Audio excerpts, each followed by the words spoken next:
welcome to Week 3 of the College Football Review, your weekly review of all the big games that I think and stories happened over the weekend. This one wasn't really a crazy weekend. You know, Georgia's on the ropes at Kentucky, but it's not something we haven't seen from them before in the past few years, especially at Kentucky. It was one of those games where, you never really thought Georgia was going to lose. And then we have Florida State downfall continuing to happen. I'm not surprised. I'll get more into that later. And then Florida, just ripped the Band-Aid off. It's been getting ugly. Teams got to stop going into seasons with coaches who are already fired. It's basically the Brian Harsin situation that we had at Auburn at Florida. But maybe worse, he might actually be a worse coach, but just a better recruiter. It's just crazy. Florida's in the state of Florida. Well, Miami fans are probably sitting back having a great time, but none of that. I'm rambling. Let's get to the games that I want to cover for this week. Start in Madison, Wisconsin, where Bama traveled and beat the brakes off the Badgers. Jalen Milroe balled and never looked back. And this game went exactly like I said it would last week. Let's talk about the Wisconsin game next week. USF is a better football team than Wisconsin. I think Bama goes up there and just absolutely spanks Wisconsin. It will be interesting. The only way I see this is if Bama is somehow just insanely rattled in Madison, but I don't see Jalen Milroe being insanely rattled. I think he should be able to just have a field day on Wisconsin and put up numbers to help for his Heisman campaign. Man, dude, it could get ugly there, but yep. That's exactly what happened. Bama went down 3-0 again this week and ended up winning. But, it's Bama. It's 3-0 is not a thing. Even if Van Dyke got hurt, didn't matter. Bama's explosive plays are just absolutely ridiculous. Right now, Alabama, 13 of their 21 touchdowns have been on plays of 20 yards or more. Bama might be the best team in college football, and a lot of the credit goes to Kalen DeBoer, obviously. But I'm not dethroning Georgia. I have a 1A, 1B situation right now, and Ohio State's there. Ohio State was my preseason national championship pick. But the thing is, Ohio State's kind of like in a preseason right now, so there's nothing really like to truly judge them on at the moment. And Alabama's explosivity is absolutely crazy. Ryan Williams is just as advertised. I was telling people in the offseason with some of my TikTok content, the dude is the real deal. And he's proven it right now. He's absolutely insane. But Kalen DeBoer really might be the best X's and O's coach in all of college football. And I was hesitant to that. I wasn't hesitant to him winning at Alabama because, in the offseason, you had a lot of hopeful fans. And even me being an Auburn fan, it was nice to see Saban retire. But DeBoer, I was like, they're rating him in like the top 3 college coaches, recency bias and stuff. But he really does get the most out of every player he can. And the thing I respect the most about DeBoer is a lot of coaches are stubborn and not changing the way they run their system. So as you know, like DeBoer comes in, they're like, him and Jalen Milroe, how are they going to do, his kind of passing style offense? Milroe is kind of a deep ball guy, and then he just runs the ball, which, it kind of is true, but I've even said Jalen Milroe was my preseason Heisman pick. But with DeBoer coming in, like I said, DeBoer's not stubborn. He will adjust. Every time he has a player that he needs to adjust his playbook to, he's like, okay, we're not going to do some of this stuff. We're not going to do it. We're going to complement the strengths of our players every time, and we'll bring that stuff back in next year or for the next guy. The dude simply just wins wherever he goes because he knows how to get the most out of every possible player he has. It's incredible how good of a coach he actually is, and I know it's only been 3 weeks against Western Kentucky, USF, and Wisconsin. But that's not my point. It's looking back at his whole career, and I don't want to dive on that because it's not too important into this game. But it really showed because I look at this game, and it felt like a prime Saban era on-the-road beatdown, where sometimes, this sounds stupid, but it really was. Sometimes you were more scared to play Bama at home than away. Not for Auburn fans, really, but simply because when they went on the road in the prime Saban era, it was strictly business from Bama. They went in, popped you in the mouth as early as possible, and they got out and left you no hope at all. And that's how this game felt. Yes, it was a little slow early, but once this Bama team gets going with DeBoer, once they get that quick start in them, this team's going to pop off. And the only weakness I have with Bama, if you really look at it, the only weakness right now is the secondary.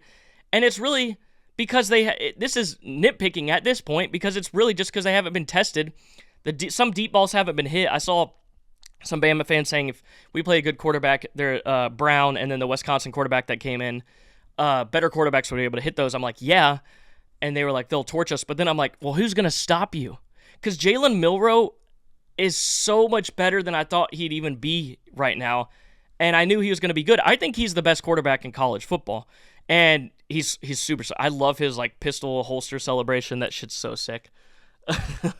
He's such a fun player to watch. I genuinely, Ashton Genty and Jalen Milroe, I think, are the two most fun players in college football right now for me. Bama's the real freaking deal right now with DeBoer leading it. Obviously, wide receivers have been rotating a lot. Ryan Williams has obviously been the main guy, but I think things are going to adjust. I mean, it's still early in the season. This team is a lot better than I thought they'd be, and I know people are going to say it's the three teams they've played, but I'm just telling you, man, Jalen Milroe might just cook everybody. Like, I'm telling you, that Iron Bowl, man, might be brutal for us. But I'm trying to find the stat from yesterday. Largest win by opposing team at Wisconsin since 2008. That was funny when Luke Fickell was like, if you haven't had your butts kicked before, this is what it feels like. But yeah, Bama absolutely rolls. Everyone wanted Bama to go away. Or Bama's dying, Bama's done. Even when Bama's had bad coaches, Bama really hasn't been bad. Bama doesn't go away. That's the thing that people don't understand. Sometimes they have had bad coaches come in, but the talent has always been there. The school will always be fine. Now it's possible that things could go insane. There's things you can't tell, but that would be like a future problem because that's not going to happen with DeBoer. But this Bama ain't going nowhere, and if anything, they're going up. Now, easily the game of the weekend, South Carolina hosting LSU, the game that everyone was like, why is game day going there, even though they hadn't been there in 10 years? And it just absolutely delivered on all levels. Chaos everywhere, just flags that were... Look, I'm not the refs guy, and I even said it last week. If someone complains losses on the refs, don't talk football with them. But yesterday in college football, there was just absolute insanity in terms of penalties all across the country. I'll get into that later, but this game was a prime example of it.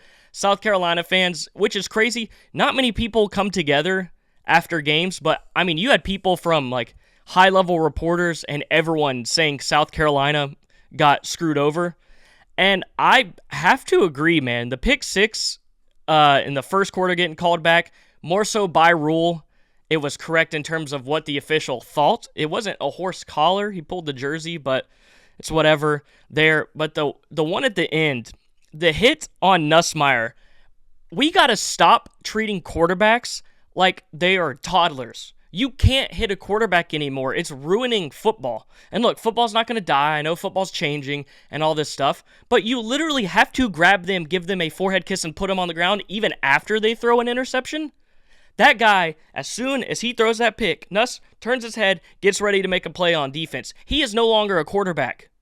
He is a defender trying to make a tackle, and he didn't even get like, people are like, oh, it's a blindside. Blah, blah, blah. It wasn't a true blindside, and he got shoved. Like, oh, and then he sat there on the ground. Spare me, dude. That was one of the worst penalty calls I have ever seen, and I'm not the refs guy, and obviously that doesn't dictate the game in the long run because here's the thing. Two things can be true at once.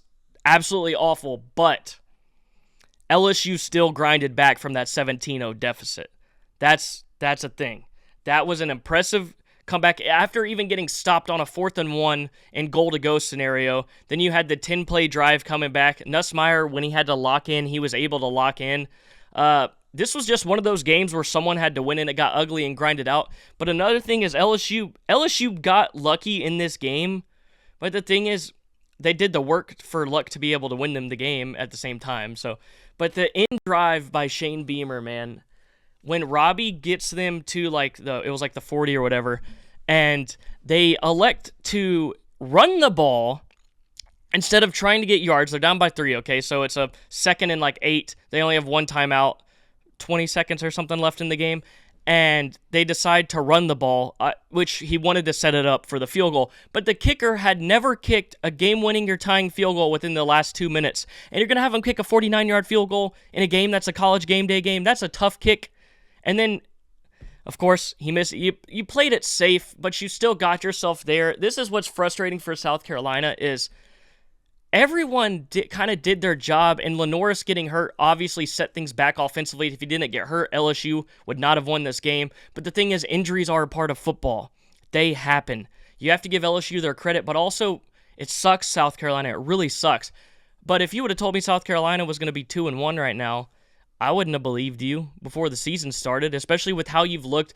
Obviously, the passing game can get better, but Sellers looks awesome right now. The defensive line with Kennard and Stewart, I said it after week one, even after the Old Dominion game. I was like, look, even if they don't figure things out and they're worse than we think, they're going to be a problem for everybody they play. Nussmeier is going to be feeling those hits until the start of next season. If I was an opposing quarterback, I would not want to play South Carolina. That is the last team I would want to play. Not because we probably can't necessarily win the game, no hate on you, South Carolina, but I would not want to go against your defensive front. It is a thing of absolute nightmares. And I really think you're going to be an improved team this year, way more than I thought. And obviously, we look at the penalties, but 13 penalties for 123 yards. Not all penalties were penalties that were, suspicious. But that can't be a thing. Beamer even pointed that out. But Sellers, man, it's tough. And I saw Robbie at the end sitting on the ground, and I really enjoyed Robbie at Auburn. I mean, he wasn't the best player while he was here, but he was someone who always worked hard. So I was cheering for him yesterday to lead that drive, and I really hated that Beamer took it out of his hands. I think Beamer was afraid Robbie was going to make a mistake, and I think you just needed to get more yards in that situation, and we could be having a different conversation. But also at the same time, I don't know if you would want to go into overtime either when you're thinking about this with LSU at that time, because your offense has kind of been stalled out without Sellers. So I feel like if overtime would have favored LSU. I would have tried for the touchdown there, but maybe I'm overthinking it. Either way, dude, you gotta be happy if you're South Carolina. You spanked Kentucky last week. You almost take LSU down at home on College game day on campus. Everything was looking so dark and going really dark fast after week one. Now there's hope. There is hope in South Carolina. I mean, let's look at your schedule going forward. You got Akron, obviously. Then you have a bye week before Ole Miss comes to town. Then you go to Bama, and then you go to Oklahoma, another bye week. Then you have A&M at home, at Vandy, Missouri at home, at Clemson later in the year. You have plenty of chance. Like, South Carolina is probably going to get somebody on this schedule, and it's tough to find some wins. But right now, looking at Oklahoma, it's not like they look like anything crazy. And with the way your defensive front is, Jackson Arnold might be running in circles, screaming, help, help, help. Alabama, that'll be tough. I'm not going to lie. Like, I'm not going to sugarcoat it. That might be a beatdown. That's just how it is. But Ole Miss, I wouldn't be surprised. I'm really high on Ole Miss, but also at the same time, you have the most underrated environment in all of college football. Your fans always go crazy, especially for the early day games. Usually seem to be like the ones that actually usually work out. And you got Texas A&M at home as well, Missouri at home. I wouldn't be surprised with the Clemson game either. I think this is going to end up being a better year than we think for South Carolina. I'm not going to ramble this, but I think you should be happy with where you are, especially with a lot of people starting to hate and start to doubt.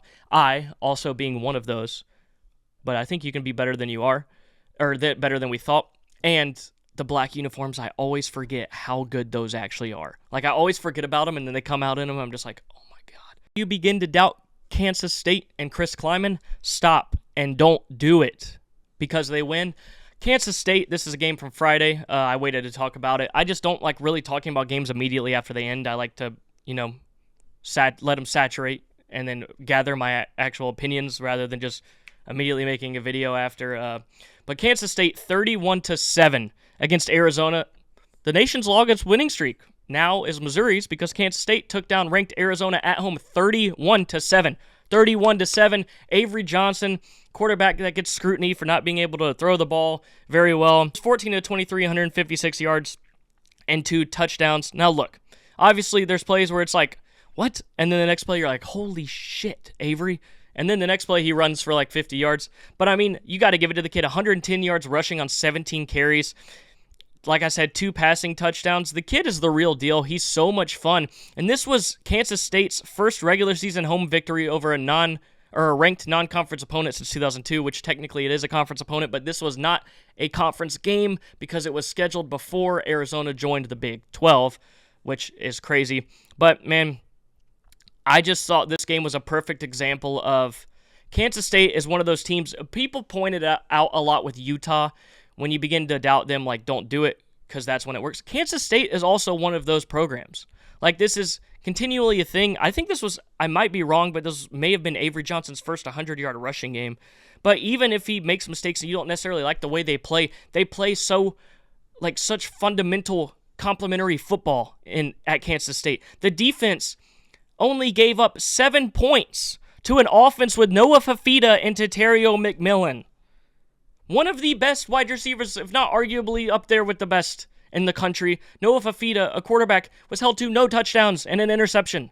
The touchdown was a rushing touchdown for Arizona. The defense held Arizona to 5 for 14 on third downs and 1 for 4 on fourth downs. They only allowed 56 yards rushing. I know Arizona's not known for their rushing, but to be able to win games in the Big 12, you're going to be able to need to run the ball a little bit. DJ Giddens didn't get 100 yards, which does suck. I'm a big DJ Giddens guy. I think he had 6 straight games of 100 yards rushing before this. However, he got 86. He was averaging 5 yards a carry. Dylan Edwards, how about him, man? The return touchdown was absolutely electric. This is one of those teams, man, that you can't doubt them. I had Oklahoma State as my preseason pick to win the Big 12, but that's because the Big 12 can be so crazy, and that was mainly just because they have the most experience. That's literally the only reason I picked them. But if it came down to it, Kansas State is that team, and the Big 12 over the next 3 weeks, if you look at Kansas State's schedule, Oklahoma State's schedule, and Utah's schedule, it really, and obviously this isn't a conference loss for Arizona. The next 3 weeks are going to mean a lot to the Big 12 because Kansas State plays Oklahoma State and Oklahoma State plays Utah. Arizona, obviously, you want to live and learn from this. You got smacked, my guys. You got smacked. And Kansas State, keep rolling, man, because y'all are a serious team. People aren't ever going to truly give you your respect nationally. They will after seasons are over. They'll be like, what they've done is pretty good. But during the season, they're never going to give it to you. I'm giving it to you right now. You got a tough matchup next week going to BYU, who's actually undefeated going into that game. It's not a fun place to play, but that's a team you should be able to beat. Going forward, man, Kansas, too, not looking too hot so far. As I said for them, conference play hasn't started for them either. But, man, the Big 12 over the next few weeks is going to be fun. And Kansas State, I've always believed in you. I didn't think this game against Arizona, I didn't think you were going to lose. A lot of people kind of did. I wasn't one of them. And y'all proved me right once again. Shout out to Kleiman, one of the most underrated college football coaches. Kansas State gets the win, spanking Arizona 31-7. About the Georgia Bulldogs taking down Kentucky, or surviving Kentucky 13-12. Tale as old as time, Georgia going to Lexington to play Kentucky. And what I want to point out, I'm not worried. And the funny thing about last night is watching that game, I never felt like Georgia was going to lose. This is that game that you just know Georgia's going to pull this thing out because of who they're playing. It was the Kentucky game. Every single time they go to Lexington under Kirby Smart, it's something weird. It's just the place that Georgia goes, and it doesn't work out. Yes, there's a few other instances, but Kentucky is basically almost every time. 2020, 2022, and 2024, each game at Kentucky for Georgia, they had either 16 points or less, and they won all 3 of them. In 2016, Kirby Smart's first year, they beat Kentucky on a game-winning field goal. Outside of 2018, Georgia has just not had a great time in Lexington, but they've won all of them. That's the thing. And you want to point out, last year, the Auburn game, I was at that game. They beat Auburn 27-20. I think we were up 10-0 at halftime or something. And then the year before, you have the Missouri game where they ended up winning 26-22. After they beat Auburn, they went on to beat Kentucky 51-13 the next week. And then after they beat Missouri, they went and spanked Auburn the next week 42-10. So it is different, but you are going into a bye week, and then you have Alabama the next week. So it's not like you're playing a team that you're definitely miles better than, especially with how red hot that offense looks in Tuscaloosa. However, a lot of things always get blown out of proportion, especially when you're talking about a team like Georgia. I mean, Kirby Smart even kind of stated it last night when he was talking. He was just like, these things kind of happen, and he referenced the Missouri game. He didn't reference the Auburn game. I don't think he may have, but he referenced the Missouri game. He was like, these things kind of happen, and it's their first time on the road, and it happens again. However, this time, the one thing I will say with the Georgia game last night that was just abysmal was the offensive line was just atrocious. 102 rushing yards on the night. However, at the end, they kind of got it together when they ended up going down the field, and Etienne had that crazy, and I mean crazy drive. Let me make sure I have this right. That drive into the third quarter, going into the fourth quarter, from with Etienne on that drive was crazy. So Georgia has a 10-play, 68-yard drive for the only touchdown of the night. Okay, they start at the Georgia 32. Things are going. It's a 3rd and 2 at Georgia's 40. Etienne has a 12-yard run.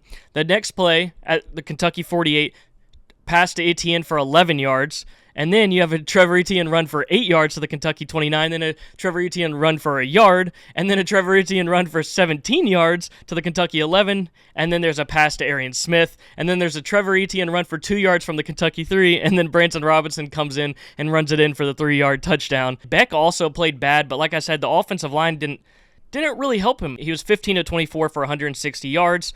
There were no interceptions, but he did have the messed up snap with Etienne that could have been really bad, that kind of stalled that drive.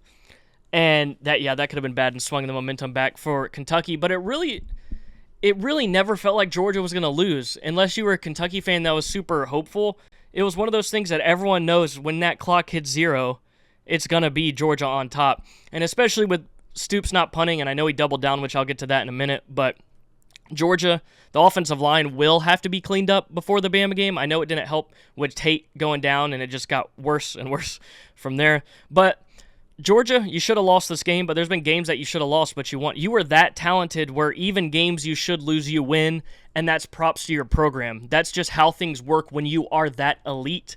And if anything, it's a wake-up call for your team. Like a lot of people say, I know it's pretty much just what people say now when good teams have bad games, but it really is. It's an eye-opener.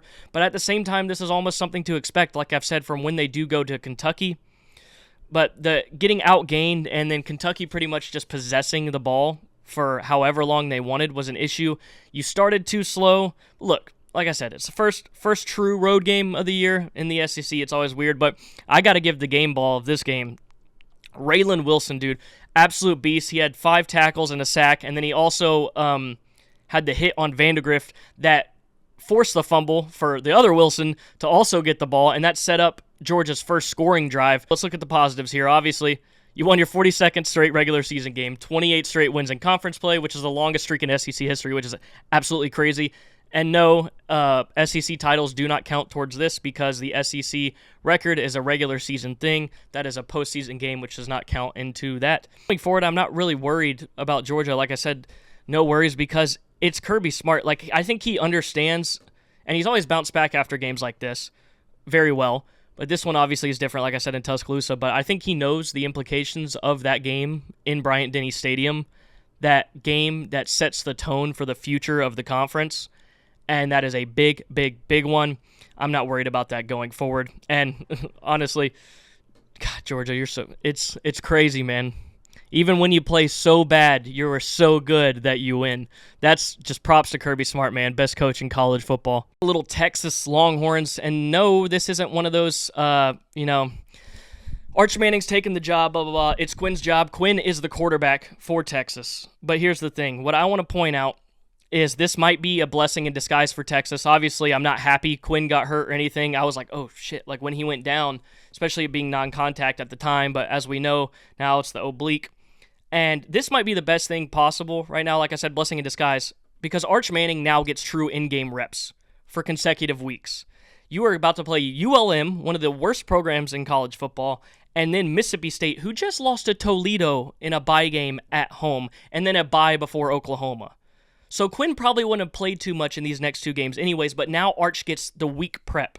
He gets the full week prep as the starter. And on top of that, you get actual in-game reps, which is the only way that I think you can truly, truly, truly get better. And he showed out, too, in his game when he came in against UTSA. 9 for 12, 223 yards, 4 touchdowns, an incredible rushing touchdown. Everyone made the jokes. They never seen a Manning move like that. Didn't know a Manning could move like that. It was funny.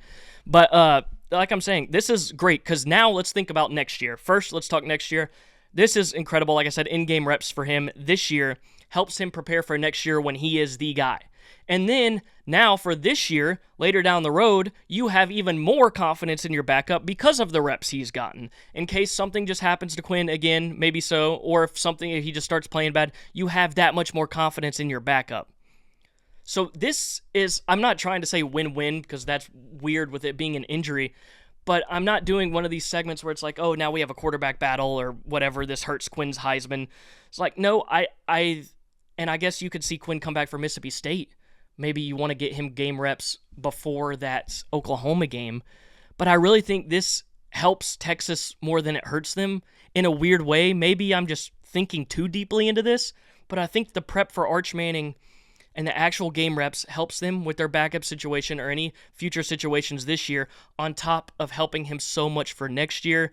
But that's my take on this, so it's not like some crazy take about Arch Manning taking over college football or anything. I just think that's how I feel about this Texas quarterback situation. Next, I want to get to Tennessee, and Josh Heupel and the Vols and Nico and Dylan Sampson keep putting up video game numbers. They are a straight-up video game team, and I will talk about that a little bit more. I got something I want to put about why Heupel is kind of the way he is, because an onside kick against one of the worst MAC teams, up 30-0, is kind of foul, my guy. Heupel, that was brutal. But I think there's a reason behind it. Obviously, you want to score as much as possible. It's a good rep, but it's kind of disrespectful. But I'm not like hating on him for it. I think there's a reason. And then basically they just broke a ton of records. They beat Kent State 71-0. They set school records for points scored in a quarter with 37 points and a half, 65 points in a single game, 71. Yards of total offense in the modern era, 740. They are plus 178 point differential through the first 3 games, is the most through the first 3 games in SEC history, which is absolutely insane. They basically outgained Kent State by like 600 yards. And this is their first time scoring 50 points in 3 straight games since 1913. And Dylan Sampson had 4 rushing touchdowns, which was only 1 shy of a single game record. I think the reason we're seeing this team put extra points on that it doesn't have to is simply because of the 12-team college football playoff. And this is where I think Heupel's a genius, because you don't have to score 71. You make the choice to score 71 in this game. Obviously, you want to score a lot. It's great for their offense and stats. But you could have finish this game off at like 50-something, kind of let it ride out. But let's just say, this is a hypothetical here. Let's say Tennessee loses 2 games or 1 game and they're on the edge of getting in the college football playoff. They're going to look, we don't know how all that criteria is. All the stuff they tell us on TV is they're just sweetening it, avoiding questions when they talk about why they ranked where they ranked or whatever with teams. They're going to look at Tennessee later in the year. One, the most important thing, Tennessee is going to be entertaining. And you can't tell me that they don't look at matchups and be like, what's best for TV, And Tennessee obviously has one of the best fan bases in college football. And on top of that, all those points makes your team look electric. You want crazy games like that. You want a team like that. So that's why I think he's doing this as kind of like a safety net, any game we can that we can put up as much points as possible, let's do it. Because if we end up in a situation where we're fighting against another team to get into the playoff, or a committee, or maybe a seed to get a home game, thing of that nature, we're going to have all these points behind our work to back us up. We are going to look the most entertaining. We are going to be electric. People are going to want to watch us play. And I think that helps them in that committee room. And I think that's why he's doing it. Obviously, it also helps with recruits. But that's what I think when I looked at this game, because I was like, he didn't have to score 71. He didn't have to kick that onside kick. that was brutal. And props to Kent State for not wanting to lower the quarters. They were like, nope, we're going to play the full game.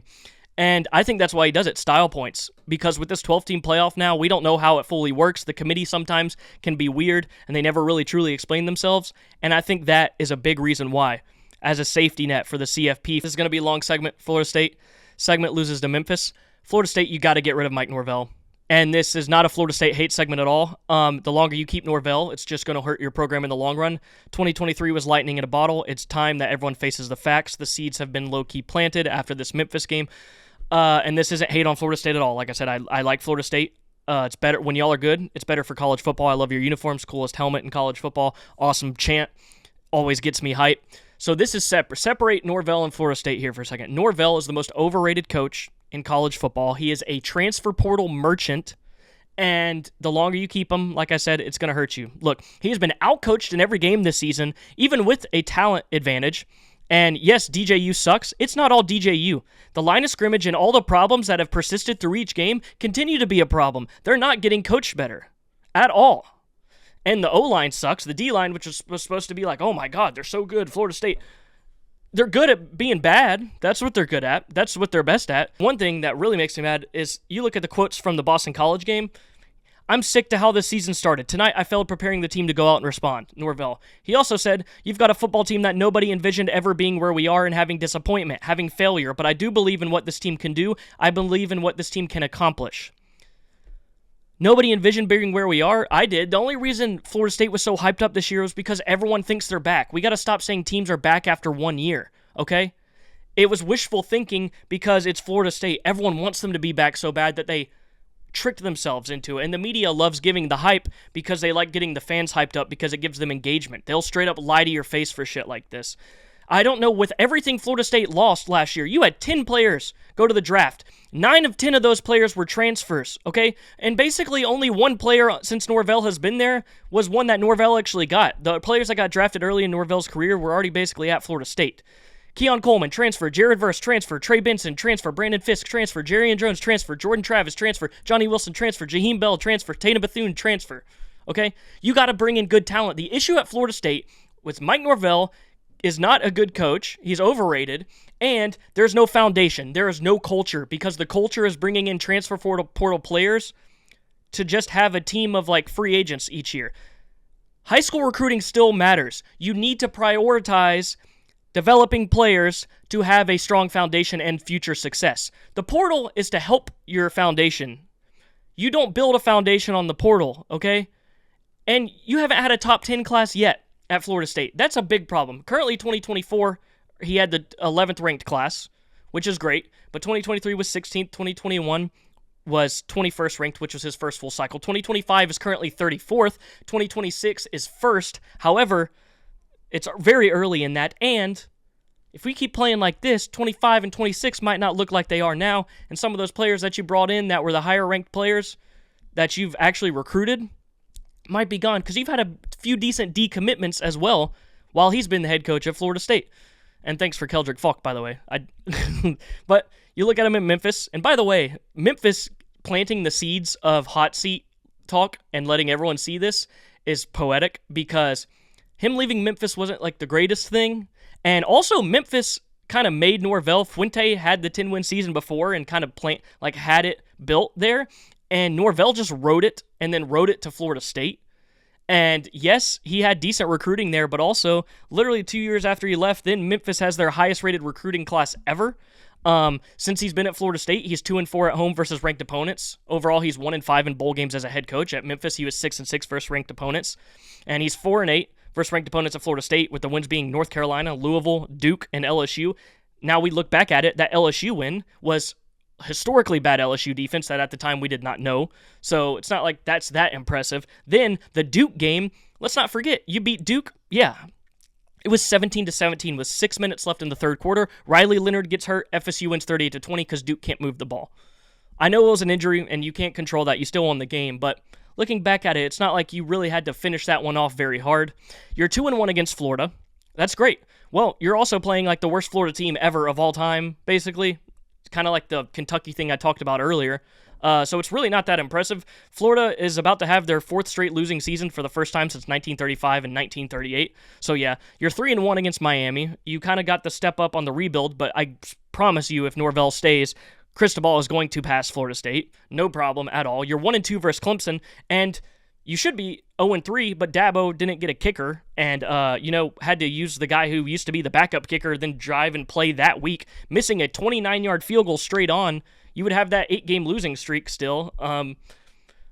It's just, Florida State last year was so overinflated. They deserve to be in the playoff if Travis was healthy. I'm sorry, that's the one thing I disagree with. If you want to hate me, you can hate me. If Travis was healthy, they should have been in, but without him, I'm sorry, it's just different. Bama was the better team without Jordan Travis. But like I said, it was wishful thinking. Everyone wanted them to be back, okay? And with the bowl games, man, he's been favored in some of them, lost them at Memphis games he shouldn't have lost. And your bowl game at Florida State when you beat Oklahoma, it wasn't like you were beating a great Oklahoma. It was Venable's first year. And it was Oklahoma's worst season since 1998. Because most of the team, all the key pieces got taken to USC with Lincoln Riley. You're 19-15 in the ACC. Technically, you have 20 wins because of the ACC title. So excluding the ACC title, you have 19 regular season ACC wins. 8 of those 19 are Syracuse 3 times, Boston College 3 times, and Duke twice. And that Duke game could have been a loss. One of them. So I'm just saying, even Florida State fans have said, Mike Norvell is a fired man walking. But the problem is you pay him so much, and his contract expires 2031. You would have to pay him $65 million to not coach, or 85% of his base salary. But I'm just saying, The foundation is not there. He's got to recruit better. Florida State should be a school where you get top 10 recruiting classes. You should demand more. You can't just take these portal pieces. If people tell you high school recruiting doesn't matter, they don't know what they're talking about. It's this new little thought to have that's cool. The transfer portal's where everything's built. Experience doesn't always equal success, which is what a lot of teams are starting to find out. Like, oh, we don't have to take these high school players. This guy played at a Power 4 school. Yeah, well, guess what? He probably wasn't that great at that Power 4 school. Not a lot of these guys are. Some people just end up finding the perfect spot, or you have crazy transfers like Caleb Downs to Ohio State. Like, y'all got Cam Riley from Auburn. I don't know why. And DJU. This is another thing for Norvell. Why the hell did you take him? Why? That was one of the worst. That's an awful decision. On top of, if you want to get mad at DJU, be pissed at Norvell for taking him. Why? We were literally like, oh, it's going to be Clemson all over again, but it's worse now because the whole team he has is worse. At Oregon State, he didn't get better. He just had a Joe Moore Award semifinalist offensive line and Damian Martinez in the backfield to take all pressure off of him. It was like a Peyton Thorne situation at Michigan State in 2021 when he looked good, but the only reason he looked good is because everyone was like, where's Kenneth Walker? Every single play. And they had a good offensive line, and then obviously Keon Coleman, who y'all know who he is, to bail him out there. But it's ridiculous. The same issues, like I said, that have sustained all year long are still happening for Florida State. Mike Norvell is not coaching this team. He is surprised that his little portal acquisitions didn't work again. He thinks that they're just going to, he seems surprised. That quote I said earlier, he's like, well, we didn't think we'd be like this. It's like, you think the portal's just going to work? You can't live on the portal alone. It's not going to work, and that's the culture he's building at Florida State, is having a bunch of people come together every year where there's already no culture and just expecting them all to work together. And I'm saying this not at a place to shit on Florida State like I've said. This is coming from a place of expecting you to be better. 2 0-3 starts in the last 50 years. 2 of those are from Mike Norvell. Just add to it, from people already starting to call you the worst team of all time and everyone making fun of your program like it's a crazy joke. Florida State, you're 0-3. You clinch under 9.5 wins. The first FBS team to clinch their under on the win projection total this season. Florida State is the first team in the AP poll history to start a season in the top 10 and go 0-3 with all 3 losses to unranked teams. Florida State, you still have to play Notre Dame, Clemson, North Carolina, and Miami. Bowl eligibility. This is getting ugly, man. It is bad. The coaching sucks. The whole team sucks because the coaches can't coach them, and you have a quarterback which should be playing Brock Glenn at this point, who should have already been playing. Playing DJ right now does nothing. Your season is already in a bad spot. You're going to be made fun of all year. You're not going to rip off these win streaks like you did the other 2 years, like 2022, when they lost 4 straight, and then you had the winning. I don't think that's going to happen. The schedule's not going to allow it.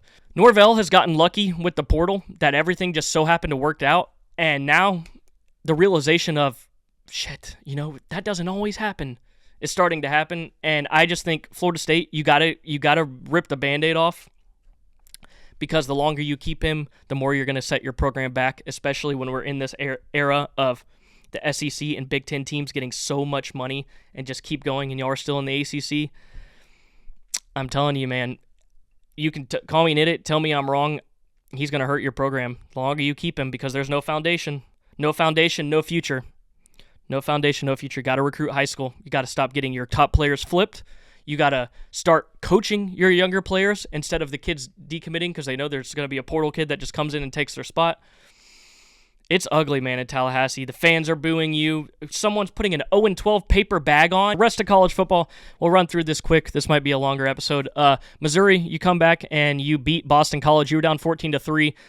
Boston College, real quick, if you got to be happy right now. You're sitting at 2-1. You just lost by 6 on the road to the number 6 team in the country.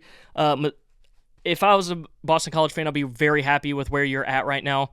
Great start to your season. Missouri, just undisciplined was the best way to put this. Penalties were all pretty much crucial in this situation and kind of just made this game weird. Boston College had their scores off of just, the fumble play where everyone kind of came up and then blown coverage. Just a weird game all around for Missouri. Not the best. It was ugly, but still, you won. And what's crazy, Missouri now has a 3-game win streak versus AP-ranked opponents, the longest since 1976. So that's awesome to see for Missouri. Pretty much how the game went. It was just a weird football game, a little wacky, really ugly from Missouri. Boston College showing strong, though, taking advantage of those opportunities. Oregon. smacks Oregon State, a game that everyone's telling you to take Oregon State in the points. Oregon, we don't know what they are right now. They played Boise State, a G5 team. Well, these G5 teams have been looking pretty good all across college football so far. Everyone was saying Kansas State was going to lose because they played Tulane pretty close. Well, you know what? Kansas State just smacked Arizona and Tulane. Go ask Oklahoma about playing Tulane. Tulane is not a pushover team.